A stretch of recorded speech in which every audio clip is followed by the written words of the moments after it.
vous savez, mon équation, elle donne la bonne réponse.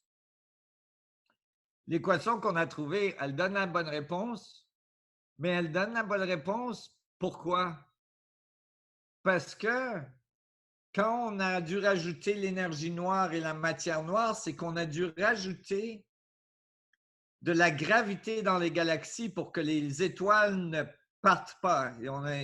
Il manquait de la gravité dans les galaxies pour que les étoiles ne partent pas. Alors, il a fallu rajouter de la matière noire pour accroître la gravité dans les 80% de la masse des galaxies, ça doit être la matière noire pour les équations en ce moment.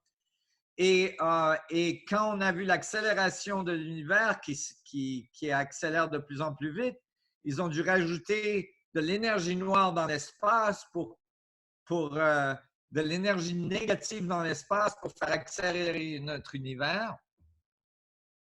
Mais tout ça, c'est de l'énergie dans le vide. Hein? C'est de l'énergie dans le vide. Et évidemment, mon équation donne la bonne réponse puisqu'elle est basée sur l'énergie du vide. C'est-à-dire que quand on regarde une galaxie, on voit, on voit la matière qui tourne et on se dit, ça, c'est la galaxie. Mais la matière, elle tourne parce qu'elle est entraînée par la structure du vide. Si on ne considère pas la structure du vide, évidemment, il va manquer les trois quarts de la masse de cette galaxie. C'est comme si vous regardiez le lait dans votre café. Vous savez, quand vous faites tourner le café le matin, vous ne pouvez pas voir que le café tourne. Mais quand vous mettez le lait, tout d'un coup, vous voyez le lait qui fait comme une galaxie.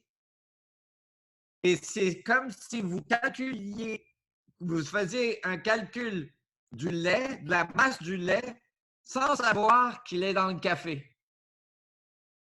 Alors évidemment, à la fin de votre calcul, vous allez avoir une très petite masse comparée à ce qu'il vous faut pour que le système soit cohérent. Hein? Il va vous manquer tout le café. Et si vous calculez le café, ça va être beaucoup plus grande masse que juste le lait. Et donc, mon équation, notre équation, nous donne la bonne réponse parce que elle donne la masse du vide, toute la masse du vide, toute puisque nos équations prouvent que toute la matière et toute la réalité sort du vide et retourne au vide, puisque cette équation est basée sur le vide, quand on essaie d'utiliser cette équation pour comprendre la matière,